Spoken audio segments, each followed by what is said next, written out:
So hello and welcome back दोस्तों। देखें इस वीडियो में हम पढ़ेंगे revolt of 1857 modern Indian history का अनदर इंपॉर्टेंट टॉपिक है। देखें एक सवाल आपको रिवोल्ट ऑफ 1857 से देखने को मिलता है। सारे के सारे एग्जाम्स के लिए इंपॉर्टेंट है, सारे के सारे जेके एसएसबी के लिए, एसएससी के लिए बहुत ज़्यादा इंपॉर्टेंट टॉपिक है। रिवोल्ट छोटा सा टॉपिक है, ठीक है। देखो अब रिवोल्ट का मतलब होता है कि विद्रोह हो जाना। विद्रोह का मतलब ये है कि जब बहुत सारे लोग मिलके आके मौजूदा गवर्नमेंट के अगेंस्ट रिवोल्ट कर दें, मौजूदा गवर्नमेंट के अगेंस्ट में होके कुछ पॉलिटिकल चेंजेस लेके आ जाएं, उसी को हम रेवोल्यूशन बोल देंगे या रिवोल्ट बोल देंगे। ऐसा ही हुआ दोस्तों इंडिया में 1857। देखो मेरी बात समझे ना, अगर आप बात करेंगे, अगर आपको याद है बैटल ऑफ प्लासी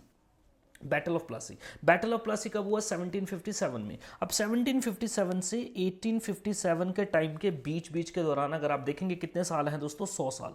इन 100 साल में आप देखेंगे अंग्रेजों के द्वारा इतने उल्टे सीधे काम किए जाएंगे, ठीक है। कुछ रिफॉर्म्स होंगे। फॉर एग्जांपल अगर आप पीछे वीडियो में देखा होगा आपने, सोशल रिलीजियस रिफॉर्म मूवमेंट्स में आपने देखा इन्होंने सती को एबॉलिश कर दिया, ठीक है। इन्होंने मॉडर्न एजुकेशन इंट्रोड्यूस कर दी। इन्होंने आप देखेंगे जो विडो रीमैरिज है उसे लीगलाइज कर दिया। अब ये सारी बातें इंडियंस के लिए प्रॉब्लमेटिक बात थी। फॉर एग्जांपल आपको बोलेंगे, आज अगर आपको कोई बोले जी आप जो धर्म में कर रहे हो अपने ये गलत चीज़ है, तो आपको इस बात का गुस्सा आएगा कि नहीं आएगा? तो इन्होंने रिलीजियस में इंटरफेरेंस किया, लोग दुखी थे दोस्तों।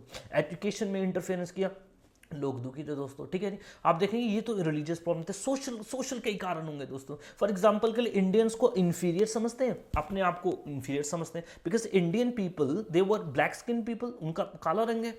बट ये जो लोग थे यूरोपियंस थे, इनका फेयर स्किन था, और ये रेशियल डिस्क्रिमिनेशन करते थे। इनको इस तरीके से टाइटल बोलते हैं, हाफ गुरीला तक टाइटल बोल रहे कि जंगली लोग, बारबेरिक लोग, सिविलाइजेशन ही कोई नहीं है, ठीक है। तो लोगों को इस बात का भी गुस्सा था। मिलिट्री के अपने प्रॉब्लम्स थे, अभी हम देखेंगे मिलिट्री के अपने प्रॉब्लम्स थे, पॉलिटी में अपने प्रॉब्लम्स थे दोस्तों, ठीक है। फॉर एग्जांपल आपको याद होगा सब्सिडरी अलायंस के बाद डॉक्ट्रिन ऑफ लैप्स। भाई स्टेट छीन ली राजाओं की यार, किसी को हरा दिया, किसी को बोला जी इससे गवर्नेंस नहीं हो रही, स्टेट दे दो अपनी। अच्छा जी बेटा नहीं है, इनकी स्टेट छीन लेंगे, ठीक है। आपको बोला जी हमारे दोस्त बन जाओ, आपको सिक्योरिटी देंगे, और बाद में उन्हीं की स्टेट पे कब्जा कर ले। निजाम of Hyderabad, Satara, Jhansi.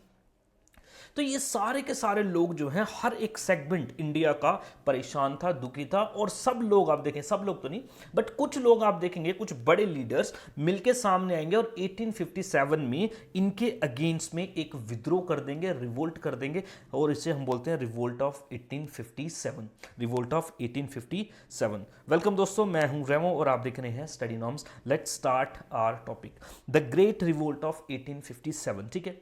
Great revolt of 1857 एक लैंडमार्क इंपॉर्टेंट इवेंट है इंडियन हिस्ट्री में, जो किसके टाइम पे हुआ? उस टाइम पे गवर्नर जनरल आपसे पूछेगा, वो था गवर्नर जनरल कैनिंग।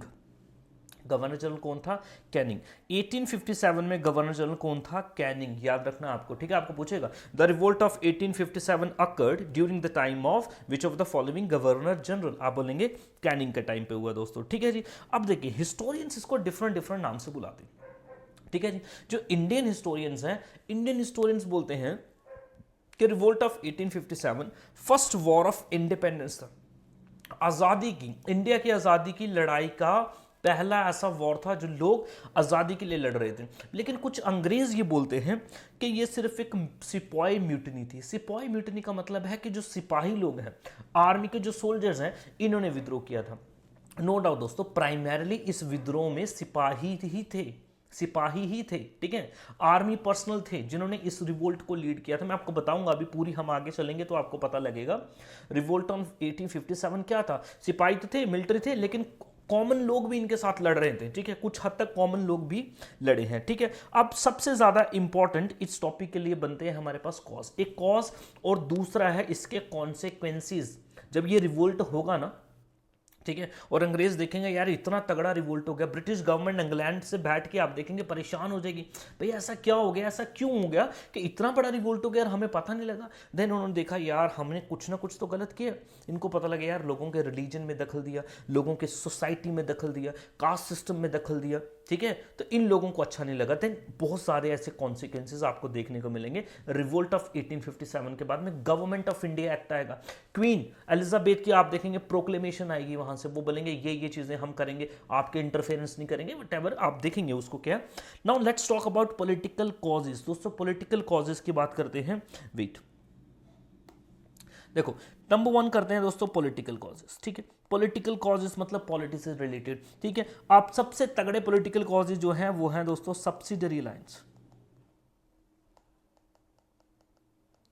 ठीक है जी, 1798 में आपको पता है डॉक्ट्रिन ऑफ लॉर्ड वेलेस्ली जो है, लॉर्ड नहीं बोलना इनको, ठीक है, हाँ आप जो बोलते हैं लॉर्ड, लॉर्ड नहीं है, ये लुटेरे हैं, ये लॉर्ड नहीं है, ये लुटेरे हैं। ठीक है, ठीक है, चलो जी याद रखना, लॉर्ड हमारे लिए राम है, लॉर्ड हमारे लिए अल्लाह है, ये हमारे लिए लॉर्ड नहीं है, ये अंग्रेजों के लिए लॉर्ड होंगे। ठीक है, तो जो गवर्नर जनरल वेलेस्ली हुआ, इसने क्या कर दिया, एक पॉलिटिकल आप कह सकते हैं कि पॉलिसी चलाई, सब्सिडरी लाइंस। बोला जी आप हमारे दोस्त बन जाओ, आपकी सिक्योरिटी का जिम्मा हमारा, आपको कोई मारेगा हम आपको सिक्योर करेंगे, उसके लिए आर्मी को आपको पेमेंट करनी पड़ेगी, यानी कि आर्मी आपके खर्चे पे पलेगी, और आपको अपनी आर्मी डिसबैंड कर देनी है, हमारी आर्मी आपको बचाएगी, आपको फीस पे करनी है उसके लिए, और अगर आप नहीं की तो आपकी स्टेट हम कब्जा करेंगे। ठीक है जी, पहले ये नहीं बोला लेकिन कागज में लिख दिया और बाद में बोल दिया लो जी हो गया कब्जा। ठीक है, तो इस तरीके से देखेंगे हैदराबाद को इन्होंने कब्जा किया, देन उसके बाद आप देखेंगे इन्होंने पूना को कब्जा किया, पेशवास को किया। ठीक है, कब्जा कर लिया था इन्होंने। चलो दूसरा पॉलिटिकल कॉज था doctrine of lapse. Doctrine of lapse, ठीक है, डॉक्ट्रिन ऑफ लैप्स जो है आप देखेंगे गवर्नर जनरल डलहौजी ने चलाया। डलहौजी ने, इसने क्या बोला, अगर तो कोई किसी का बेटा नहीं है तो उसकी स्टेट भी कॉन्फिस्केट कर लेंगे। इन्होंने आप देखेंगे झांसी को कब्जा कर लिया, इन्होंने सतारा को कब्जा कर लिया। ठीक है, तो जिनका कब्जा किया, जिन इंडियन किंग्स को कब्जा किया भाई, उनको खुशी थोड़ी होगी, वो तो परेशान थे कि हाँ भाई ये अंग्रेज आए कहीं से हमारी स्टेट पे कब्जा करके बैठ गए। ठीक है जी, तो आप देखेंगे उसके बाद में है annexation of Awadh. Annexation of Awadh, annexation of Awadh. Awadh आपको पता है, ठीक है, अवध में नवाब रूल करते हैं। इन्होंने बोला जी अवध को तो अलग ही कहानी है, मिस गवर्नेंस, मिस गवर्नेंस, समझना ध्यान से, ना तो डॉक्ट्रिन ऑफ लैप्स ना सब्सिडरी लाइंस, बोला जी मिस गवर्नेंस हो रही है। यहां पे कौन है, वाजिद अली शाह, वाजिद अली शाह, वाजिद अली शाह। ठीक है, वाजिद अली शाह रूलर था यहां का, बोला जी इसको गवर्नेंस ही नहीं हो रही, कब्जा कर लिया। दोस्तों वाजिद अली शाह की बीवी है, याद रखना, बेगम हजरत महल, ये आगे काम आएगा आपको, बेगम हजरत महल। ठीक है, बेगम हजरत महल, वाजिद अली शाह। ठीक है, डॉक्ट्रिन ऑफ लैप्स। अब डॉक्ट्रिन ऑफ लैप्स में सबसे बड़ा नाम जो आपने रखना है वो झांसी। झांसी में आपको पता है लक्ष्मीबाई रानी है यहाँ की, लक्ष्मीबाई। ठीक है जी, दूसरा हम देखेंगे एनेक्सेशन। और डॉक्ट्रिन ऑफ लैप्स में और सब्सिडरी लाइंस में आपको पता है दोस्तों, आप देखेंगे अच्छा इसके बाद में और यहां पे आ जाएंगे pension of Nana Saheb, pension of Nana Saheb. अब दोस्तों समझना नाना साहेब क्या, देखो मैंने अभी बोला आपको पेशवास, पेशवास को इन्होंने सब्सिडरी लाइंस में ले लिया। लास्ट जो पेशवा था ना वो है Bajirao second, Bajirao second. Last Peshwa कौन था, बाजीराव सेकंड। पेशवा कौन, मतलब मराठास जो रूल करते थे महाराष्ट्र पे, मराठास बड़ी पावर थी, उनका जो लास्ट पेशवा था वो कौन है, बाजीराव सेकंड। दोस्तों बाजीराव सेकंड का एक बेटा है और ये एडॉप्टेड सन है, एडॉप्टेड सन। एडॉप्टेड सन कौन है, नाना साहिब। ठीक है, नाना साहिब। अब नाना साहिब को इन्होंने हटा दिया, नाना साहिब को इन्होंने हटा दिया था क्योंकि बाजीराव सेकंड जब लास्ट में थे, बोल इनके मौत के बाद में इनको क्या बोला, इनको भेज दिया गया, आप देखेंगे कानपुर। कहां पे भेज दिया गया, कानपुर। बोला जी आप एक काम करें, महाराष्ट्र छोड़ें, पूना छोड़ें, आप जाके बैठे कानपुर में। देखो बट हगाना क्यों जरूरी है, देखो मेरी बात सुन, अगर ये बंदा इस इलाके में रहेगा तो विद टाइम इसके लोग इसके साथ जुड़े होंगे, मेंटली जुड़े होंगे, इमोशनली जुड़े होंगे, तो कभी भी ये बंदा लोगों को इकट्ठा करके अंग्रेजों के अगेंस्ट रिवोल्ट कर सकता है दोबारा से और अपनी सीट को वापस छीन सकता है। तो ये क्या करते हैं, जब भी किसी बंदे को हराएंगे उस जगह से उठा के उसको दूसरी जगह पे भेज देंगे, दूसरी जगह पे भेज देंगे। तो आप देखेंगे नाना साहिब को कहां पे इन्होंने भेज दिया, कानपुर में भेज दिया। कहां पे भेज दिया, कानपुर में। याद रखना आगे काम आएगा आपको। नाना साहिब कहां पे है, कानपुर। नाना साहिब कौन है, adopted son of Bajirao second. और बाजीराव सेकंड कौन है, लास्ट पेशवा। चलो जी, वाजिद अली शाह की बीवी बेगम हजरत महल। और झांसी में कौन है, आप देखेंगे झांसी में कौन है, रानी झांसी या फिर लक्ष्मी बाई यहाँ पे, ठीक है। नाउ दोस्तों अगर आप बात करें दिल्ली में मुगल बादशाह इस वक्त रूल जो करते हैं उनका नाम है बहादुर शाह, ठीक है। उनका नाम क्या है, बहादुर शाह। बहादुर शाह लास्ट भी बोलते हैं, बहादुर शाह इनको सेकंड भी बोलते हैं दोस्तों। अब देखो इनके साथ अलग पंगा था, इनको क्या बोला बहादुर शाह, एक काम करो आप, अभी आपको क्या करना, हो गया आपका, बोलते हैं जी बॉस हो गया, मुगल वुगल थे तुम जो थे, अब एक काम करो, लाल किला जो जिस पे बैठे हो ना, लाल किला छोड़ो, जाके कुतुब मीनार के पास रह लो, ठीक है जी। अब यहाँ पे बहादुर शाह भी देख रहे हैं यार, हमारी जो पूरा का पूरा हमारे जो एंसेस्टर्स हैं जिन्होंने इंडिया पे रूल किया है, इंडिया हमारी सरजमीन है और जिन्होंने इतना काम किया है, ये बिल्डिंग्स हमने बनाई हैं, हमें बोला जा रहा है कि यहाँ से निकल जाओ, और इनके साथ में मुस्लिम पॉपुलेशन की बहुत ज़्यादा सिंपैथी है, ठीक है। और यहाँ पे अगर आप ये देखेंगे बाजीराव सेकंड और इनके बेटे नाना साहिब, हिंदू लोगों की इनके साथ सिंपैथी है, ठीक है जी, क्योंकि ये किनको, ये पेशवाज हैं, ठीक है, ये महाराष्ट्र है और ये आप देखेंगे ये मुस्लिम रूलर है, तो इनके साथ भी सहानुभूति है, तो लोगों की सिंपैथी इनके साथ है दोस्तों, ठीक है। बहादुर शाह इवन की ये भी बोल दिया कि आज बहादुर शाह के बाद में जो आने वाले मुगल रूलर होंगे ना, इनको तो सुल्तान भी नहीं बोला जाएगा, बादशाह भी, इनको टाइटल दिया जाएगा प्रिंस का, ठीक है, यानी कि इनकी पोजीशन भी कहीं ना कहीं कम करने की कोशिश की जा रही थी। ये सारे के सारे पॉलिटिकल कॉजेज थे दोस्तों, लोग परेशान थे, रूलर्स परेशान थे। चलो यहाँ पे देख लेते हैं पॉलिटिकल कॉजेज, जल्दी से देखेंगे, जल्दी से देखो जी। Number 1 annexation policy. Annexation policy मतलब दूसरों की स्टेट को अनेक्स कर लेना, इन्होंने किया, इनको बहुत बेहतरीन तरीके से किया। सब्सिडरी अलायंस से किया इन्होंने, 1798 में वेलेस्ली ने चलाई। डॉक्ट्रिन ऑफ लैप्स के तहत चलाया इन्होंने, ठीक है जी।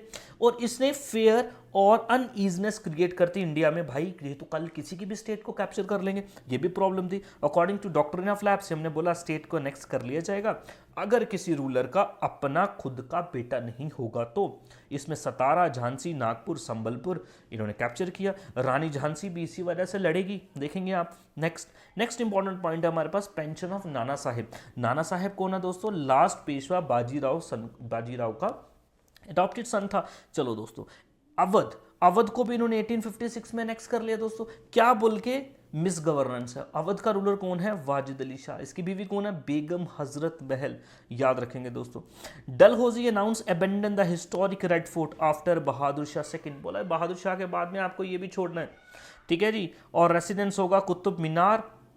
और 1856 में कैनिंग ने तो ये बोल दिया कि मुगल्स जो जितने भी लोग होंगे अभी बहादुर शाह के बाद में, इनको प्रिंस बोलेंगे, सुल्तान भी नहीं बोलेंगे, राजा नहीं बोलेंगे इनको, ठीक है, बादशाह नहीं बोला जाएगा, इनको बोलेंगे प्रिंसेस। तो ये लोगों का लोग भी इनके साथ जुड़े थे। तो पॉलिटिकल जितने भी राजा लोग थे, नोबैलिटी जो इंडिया में थी, ये परेशान थी दोस्तों। एक इनका कारण, ये अंदर से तो दुखी थे कि सोच रहे थे कभी मौका मिले और अंग्रेजों को मारे, ठीक है, और मौका मिलेगा अभी 1857 में। इकोनॉमिक कॉजेज दोस्तों बहुत ज़्यादा थे। इकोनॉमिक कॉजेज, इंडिया ने तबाह करके रख दी, अंग्रेजों ने इंडियन इकोनॉमी को तबाह करके रख दिया दोस्तों।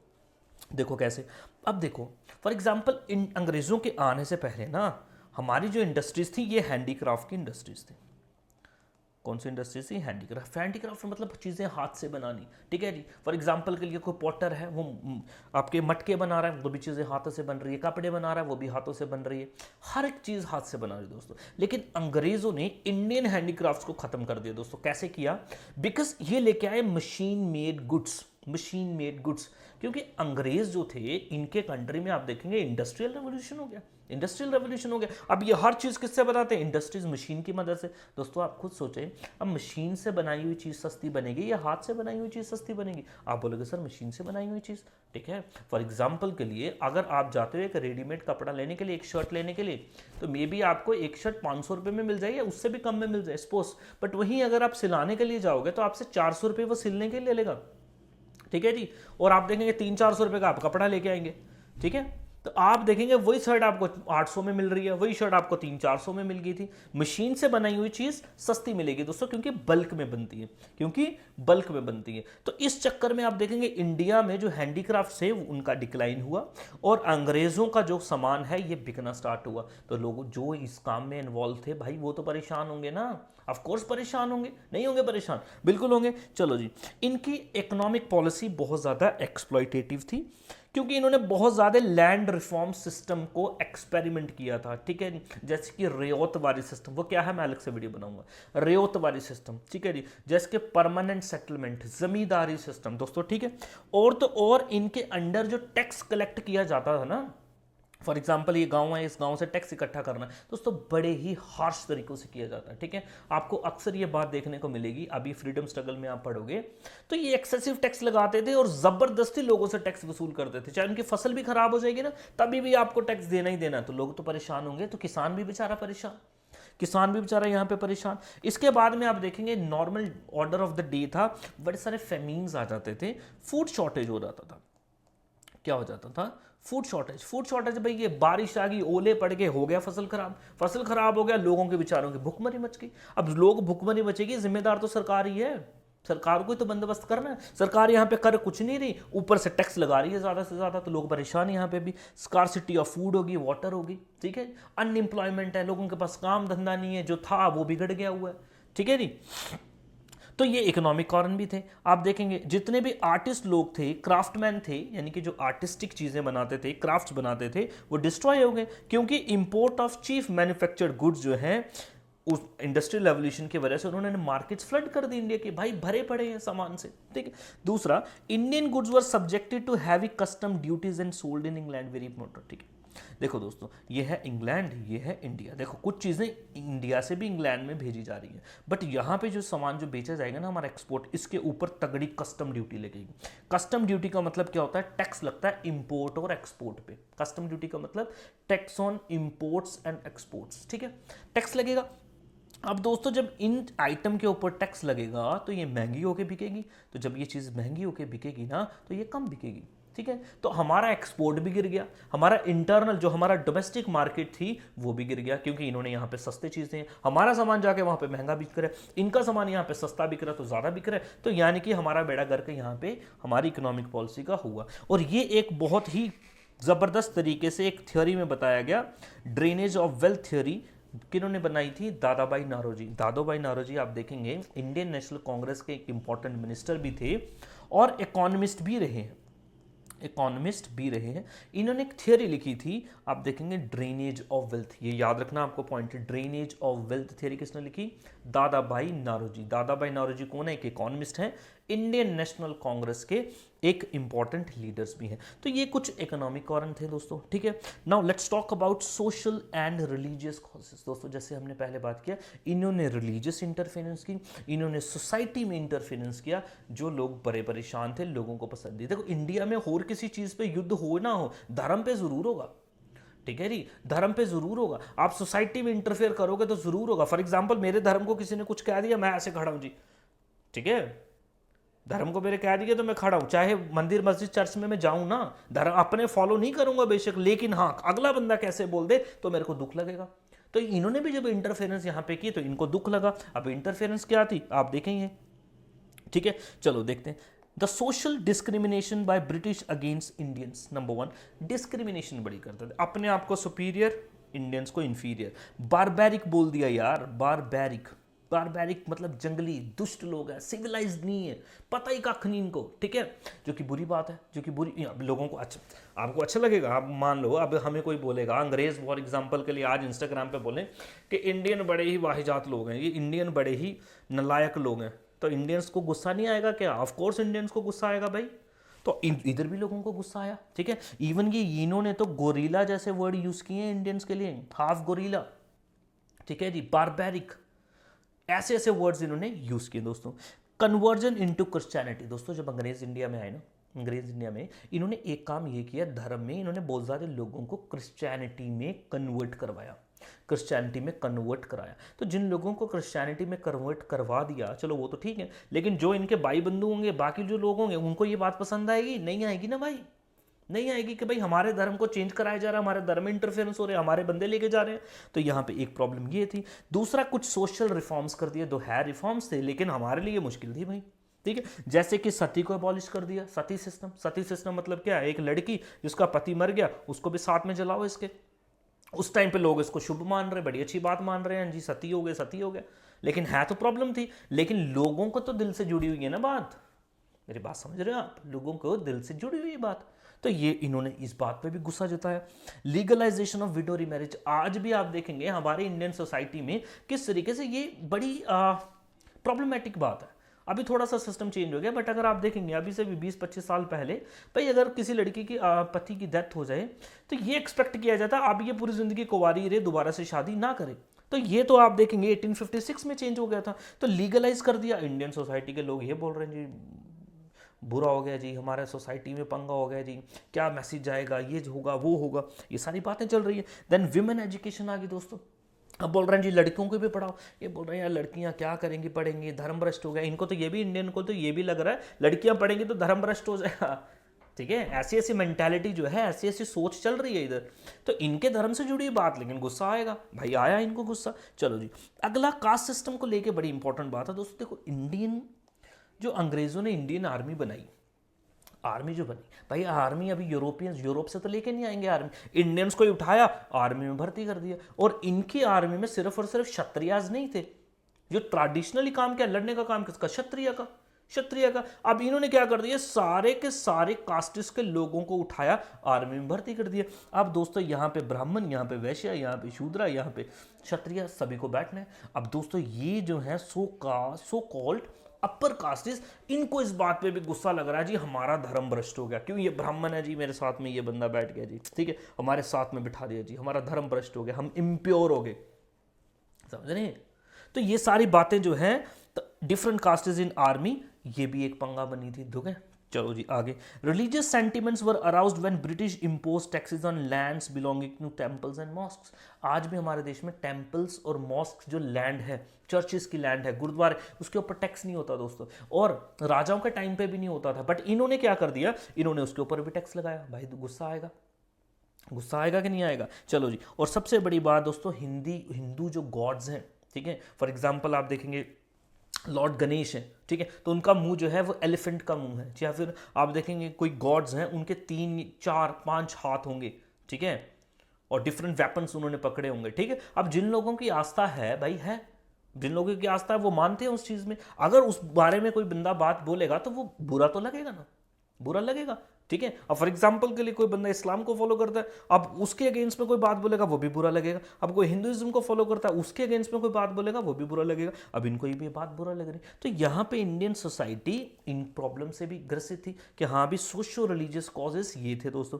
अगर अब मिलिट्री कॉजेस, वेरी इंपॉर्टेंट दोस्तों, मिलिट्री भी परेशान है बेचारी, मिलिट्री परेशान। एक कारण मैंने आपको ये बता दिया भाई, कास्ट सिस्टम ये अडॉप्ट नहीं कर पा रहे थे, बोल रहे हैं जी मिक्स कर दिया। दूसरा और प्रॉब्लम थी, डिस्क्रिमिनेशन थी दोस्तों। डिस्क्रिमिनेशन क्या है, यहां पे एक यूरोपियन सोल्जर है, यहां पे एक इंडियन सोल्जर है दोस्तों। Indian soldier at max army में सूबेदार की पोस्ट तक ही जा सकता था, सूबेदार की पोस्ट तक, ठीक है, इसके ऊपर नहीं जा सकता। यानी कि जितने भी हायर पोस्ट्स थे ना, वो उस पे यूरोपियंस ही बैठेंगे, no matter Indian soldier, Indian ये बंदा कितना काबिल है, कितना काबिल है, इसने कितनी जंग लड़ी है, कितने अच्छी कंट्रीब्यूशन की है आर्मी में, कोई नहीं, ये सिर्फ एटमैक सूबेदार तक जाएगा। और बाकी जो हाई पोजीशंस होंगी उसमें कौन, ये रहेंगे यूरोपियंस। भाई ये डिस्क्रिमिनेशन भी लोगों को पसंद नहीं आ रहा था, ठीक है। चलो जी, उसके बाद में आप देखेंगे ये लिख दिया कि post were reserve for the Europeans, no extra भत्ता, वेरी इंपॉर्टेंट दोस्तों, भत्ता समझना, भत्ता मतलब ये है, ये इंडिया है, ये सिंगापुर है। सपोज एक इंडियन को अगर अपना मुल्क छोड़ के सिंगापुर में काम करना है तो इसको एक एक्स्ट्रा पेमेंट देना बनती थी, इस एक्स्ट्रा पेमेंट को बोलते हैं भत्ता, अलाउंसेस। ये यूरोपियन सोल्जर को तो मिलता था लेकिन इंडियन सोल्जर को नहीं मिलता था, तो ये डिस्क्रिमिनेशन इनको पसंद नहीं आई, तो आर्मी भी बेचारी दुखी थी, ठीक है, आर्मी भी दुखी थी। इससे पहले भी छुटपुट आपको ऐसे रिवोल्ट्स देखने को मिलते हैं, बड़ा रिवोल्ट नहीं था।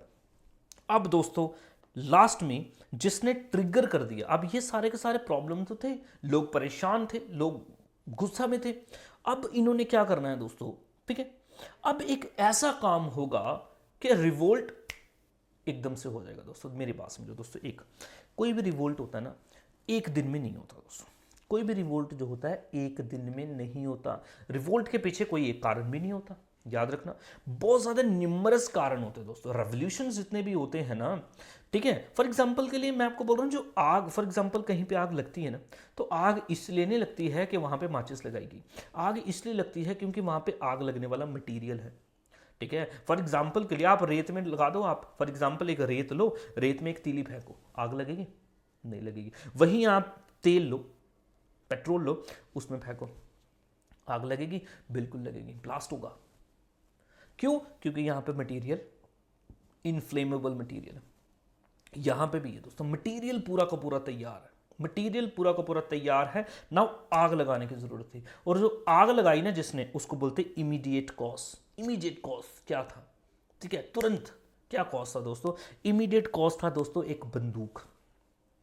एक बंदूक, अंग्रेजों ने दोस्तों एक नई बंदूक लॉन्च की, नई बंदूक लॉन्च की। ठीक है, उस नई बंदूक का नाम आप देखेंगे, उसका नाम था एनफील्ड राइफल। क्या नाम था? Enfield rifle. दोस्तों एनफील्ड राइफल का क्या करना है, बीच में जो कार्ट्रिज डालना है ना, कारतूस डालना है, इसको छीलना है, डालना है, भरना है, फायर करना है, ये काम था एनफील्ड राइफल का।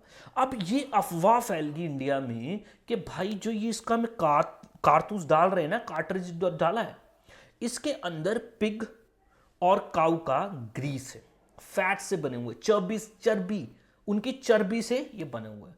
अब दोस्तों ये इंडियन सोल्जर्स को बड़ा बुरा लगा, वही लगेगा, ठीक है, बिकॉज गाय जो है ये हिंदूज के लिए पवित्र है, सीक्रेट एनिमल है। मुस्लिम्स के लिए पिग जो है वो हराम है, अच्छा नहीं माना जाता उसको। अब ये मुंह कैसे लगाए उसको, उस कारतूस को मुंह नहीं लगा सकते। उस टाइम पे रिलीजियस एक अलग ही लेवल पे चलता था, बिकॉज लगता था लोगों को धर्म भ्रष्ट हो गया, पता नहीं क्या हो जाएगा, मौत ना हो जाए हमारी, नर्क मिल जाएगा हमें। तो स्वर्ग नर्क अभी तक भी ये कॉन्सेप्ट चलता है, ठीक है। तो यहां पे ये कारण हुआ, भाई लोगों ने बोल दिया जी, कुछ मिलिट्री वाले बंदे थे, हम नहीं चलाएंगे, हम नहीं चलाएंगे। बोल रहे चलाओ जी, ऑर्डर है, बोले नहीं चलाएंगे। मंगल पांडे उसमें से एक लीडर था, मंगल पांडे, बोले चलाओ मेरा ऑर्डर है, बोले नहीं चलाएंगे जी। और बोले चलाओ चलाओ चलाओ, बोला रुको चलाते हैं। उसने बंदूक उठाई है, चलाई है और सीधा फायर किया अपने ऑफिसर्स के ऊपर, और वहां से रिवोल्ट आप देखेंगे कहीं ना कहीं शुरू होता दोस्तों। चलो, immediate cause, introduction of Enfield rifle. Grease rifle थी in place of best rifle, ये पहले हुआ करती थी, नाउ अभी एनफील्ड राइफल है, जिसका कार्ट्रिज ये बोला जाता था ग्रीस था। कवर बना किसका? बीफ का और पोक का। पोक दोस्तों पिग, बीफ आप समझिए, ठीक है। चलो जी, on March 29 1857 Barrackpore near Calcutta. Barrackpore कहां पे दोस्तों? कलकत्ता। बैरकपुर कहां पे दोस्तों? कलकत्ता। कलकत्ता मतलब Bengal. Mangal Pandey, a young Indian Brahmin sipahi from 34 Bengal native infantry, ये यूनिट का नाम है दोस्तों, refuse to use grease cartridge. Mangal Pandey ने बोल दिया मैं नहीं करूंगा। कौन सा दिन है दोस्तों? 29 मार्च का दिन है। कौन सा दिन है दोस्तों? 29 मार्च। मार्च रहने दो, याद करना आप, 29 रहने दो, मार्च याद करो। मार्च का टाइम है, ठीक है, मार्च में, ठीक है, एंडिंग मार्च 29। बोला जी नहीं चलाएंगे, ठीक है जी, नहीं चलाएंगे। When he was forced by his sergeant he shot him down. दोस्तों उसने क्या कर दी? गोली चला दी और उसको मार दिया। लेटर आप देखेंगे ही वॉज हैंग्ड ऑन 8 अप्रैल 1857। दोस्तों अप्रैल में उसको हैंग कर दिया, फर्स्ट वीक में उसको हैंग कर दिया अप्रैल में। किसको? मंगल पांडे को, ठीक है। आपको ये भी पूछ सकता है दोस्तों, मंगल पांडे बताओ किस यूनिट को बिलोंग करता था? 34 बंगाल नेटिव इन्फेंट्री। दोस्तों बैरकपुर कहां पे है दोस्तों? रिवोल्ट के कहीं ना कहीं आप ये बोल सकते हैं, रिवोल्ट का जो मेन कारण था वो बैरकपुर बंगाल में हुआ दोस्तों, ठीक है। चलो जी, अब देखो आप देखेंगे हैंग कर दिया गया दोस्तों। अब 19 soldier refuse to use cartridge. जब ये बात हुई दोस्तों, बाकी लोगों ने भी, 90 सोल्जर से, उन्होंने बोला हम भी नहीं चलाएंगे भाई, नहीं चलाएंगे। तो आप देखेंगे इन लोगों को बाद में क्या कर दिया, 9 मई को, आपको बिल्कुल नहीं याद करना 9 मई को, ये अप्रैल है, मई याद कर लो बस। 9 मई को क्या कर दिया, 85 इंडियन सोल्जर कोर्ट मार्शल कर दिया, सस्पेंड कर दिए गए और इनको जेल में डाल दिया गया दोस्तों, जेल में डाल दिया गया। अब जब जेल में डाल दिया गया ना 9 मई को, तो दोस्तों आप देखेंगे 10 मई को ये लोग जो हैं भड़क गए, इनका गुस्सा फूट गया दोस्तों। अब ये ज़्यादा टॉलरेट नहीं कर पाए इस बात को, और इन्होंने आप देखेंगे द सिपाही broke out into an open revolt in Meerut, क्योंकि ये खबर फैल गई दोस्तों पूरे के पूरे इलाके में। मेरठ कहाँ है दोस्तों? आज का वैसे पड़ता यूपी में है, दिल्ली के कुछ ही किलोमीटर्स पे है आपका मेरठ, पड़ता कहाँ पे है? यूपी में, ठीक है जी। इन्होंने क्या कर दिया दोस्तों, जहां पे वो प्रिजन थी ना, कुछ वहां पे आप देखेंगे सोल्जर्स थे, उन्होंने कैद करके रखे हुए थे, खोल दिए दोस्तों, खोल दिए, और इन्होंने हथियार उठा लिए और रिवोल्ट स्टार्ट हो गया। तो क्वेश्चन ये आएगा आपको कि रिवोल्ट कब शुरू हुआ? आप बोलेंगे 10 मई। कब? 10 मई। 10 मई 1857 को ये रिवोल्ट स्टार्ट हुआ। और ये सिलसिला कब स्टार्ट हो गया था दोस्तों? मार्च में। 29 मार्च को मंगल पांडे ने रिफ्यूज किया, देन मंगल पांडे को कुछ दिन के बाद में अप्रैल में हैंग कर दिया गया। देन 90 सोल्जर्स ने और बोला हम भी नहीं चलाएंगे, इनको भी जेल में डाल दिया गया। और मेरठ में दोस्तों ये बगावत स्टार्ट होगी क्योंकि ये फैल गई पूरी की पूरी बात, और यहां से इन्होंने रिवोल्ट दोस्तों कर दिया। अब रिवोल्ट में दोस्तों कुछ बातें हुई जो कि बड़ी दुखदायक बातें दोनों तरफ से। इंडियंस लोगों ने भी कमी नहीं छोड़ी बर्बरता दिखाने की, बारबैरिक नेचर दिखाने की। अंग्रेजों ने भी नहीं दिखाई दोस्तों। बच्चे और औरतें तक मारे गए इस रिवोल्ट में, ठीक है, बच्चे और औरतें। लोगों का गुस्सा फूटता है ना, गुस्सा जब फूटता है लोगों को, देन इंसान, आपका पता है, देन इंसान से इंसान नहीं बनता, वो जानवर बन जाता है, ठीक है जी। और यहाँ पे यही कुछ हुआ दोस्तों, अंग्रेजों की तरफ से भी और इंडियंस की तरफ से भी। ऐसा एक इंसिडेंट आपको देखने को मिलेगा, सती चोरा घाट इंसिडेंट। दोस्तों सती चोरा घाट की अगर आप बात करें, गंगा नदी के ऊपर ये घाट है। कहाँ पे? कानपुर में दोस्तों, कानपुर में। जब पता लगा ना रिवोल्ट हो गया, जब रिवोल्ट हो गया, मेरठ से स्टार्ट हो गया, ठीक है, तो आप देखेंगे ये पूरी की पूरी दिन कम्युनिकेट हो गया इधर उधर, ठीक है। दिल्ली से भी दोस्तों रिवोल्ट करना स्टार्ट हो गए लोग, कानपुर से भी दोस्तों स्टार्ट हो गए, आप देखेंगे लखनऊ से भी दोस्तों स्टार्ट हो गए लोग रिवोल्ट करना, बिहार से भी आप देखेंगे आहिस्ते आहिस्ते आहिस्ते से रिवोल्ट। अब अंग्रेज डर के रिवोल्ट में करना क्या? मारना है, अंग्रेजों को मारना है। और जो जो अंग्रेज दिख रहा है उसको मारे जा रहे हैं, बच्चे भी आ रहे हैं, उनकी बीवियां भी आ रही हैं दोस्तों। अब क्या किया दोस्तों, इनके लिए यहाँ पे क्या तैयार कर दी गई दोस्तों, कुछ बोट्स तैयार कर दी गई गंगा सती चोरा घाट पे दोस्तों। बोट्स में ये अंग्रेज बैठे हुए थे, सारे के सारे कलकत्ता की तरफ जाना था इनको दोस्तों, ठीक है। 27 जून 1857 कानपुर में। और यहाँ पे आप देखेंगे ये जो किश्ती जो है इनकी उल्टा दिया गया दोस्तों, इन पे फायर भी किए गए, और लगभग 300 के आसपास जो है अंग्रेज जो है इनकी मौत यहाँ पे देखने को मिल जाती है। देन दोस्तों यहाँ पे कुछ जो बचे, सती चोरा घाट से जो बचे, उन्होंने शेल्टर ले लिया कहाँ पे? एक जगह पे जिसको बोलते हैं बीबी घर। ये भी कानपुर में दोस्तों। आप देखेंगे वहां पे 200 और लोगों को दोस्तों मारा गया और वेल्स में फेंक दिया गया। याद रखना, ये दोनों नाम याद रखना। वैसे तो आपको इतना इंपॉर्टेंट नहीं है, जेके एसएसबी नहीं पूछेगा, एसएससी पूछते हैं। सती चोरा घाट इंसिडेंट क्या था और बीबी घर मैसेकर क्या था दोस्तों, ठीक है। अब दोस्तों हम बात करते हैं अगला इंपॉर्टेंट पॉइंट, इसमें हमने पढ़ने major centres of revolt and leaders of the revolt. दोस्तों देखो, एक सवाल आपको ये पूछेगा, बताओ जी इस इलाके में कौन सा इंडियन लीडर रिवोल्ट को लीड कर रहा था? कौन सा इंडियन लीडर रिवोल्ट को लीड कर रहा था? दोस्तों सिंपल, नंबर 1 है दिल्ली। दिल्ली में कौन है? मुगल बादशाह कौन है? बहादुर शाह जफर या बहादुर शाह सेकंड, दिल्ली से ये रूल कर रहा है, ठीक है। अब अगर आपको याद होगा, मैंने बोला कानपुर में भेज दिया था किसको? नाना साहिब को। कानपुर में भेज दिया। कानपुर से कौन रिवोल्ट को लीड करेगा दोस्तों? नाना साहिब करेगा। नाना साहिब कौन है? पेशवा हैं, आप समझ लें, बाजीराव सेकंड के अडॉप्टेड सन है। और इनके एक कमांडर इन चीफ है तात्या तोपे। दोनों जने यहां से क्या कर रहे थे? रिवोल्ट को लीड कर रहे दोस्तों। नाउ बात करते हैं दोस्तों लखनऊ मींस अवध। अवध में अगर आपको याद होगा, मिस गवर्नेंस के प्रिटेक्स्ट पे किसको उठा लिया गया था? किसको कब्जा कर लिया था दोस्तों? वाजिद अली शाह की स्टेट पे कब्जा कर लिया इन्होंने, किया कि नहीं किया?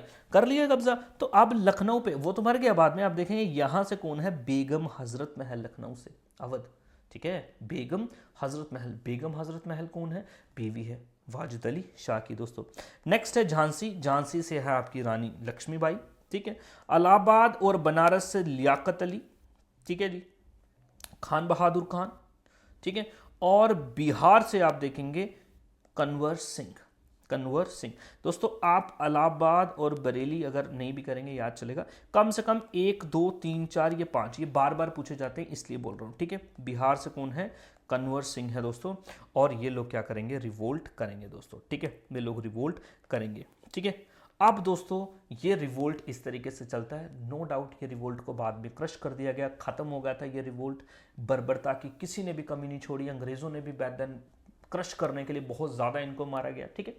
बट इनके बाद में जो चेंजेस आए ना इंडिया में, वो बहुत ज़्यादा इंपॉर्टेंट है, एग्जामिनेशन पॉइंट ऑफ व्यू से भी इंपॉर्टेंट है, ठीक है। तो उसको हम नेक्स्ट वीडियो में देखेंगे। अभी के लिए हम इतना रखेंगे। हमने पढ़े आज कॉसेस, हमने पढ़े important leaders and places of revolt, ठीक है। इमीडिएट कॉज, सोशल, सब सारी चीज़ें हमने समझी। गवर्नर जनरल कौन था? कैनिंग, इंपॉर्टेंट है, याद रखने। चलो जी, thank you, have a nice day.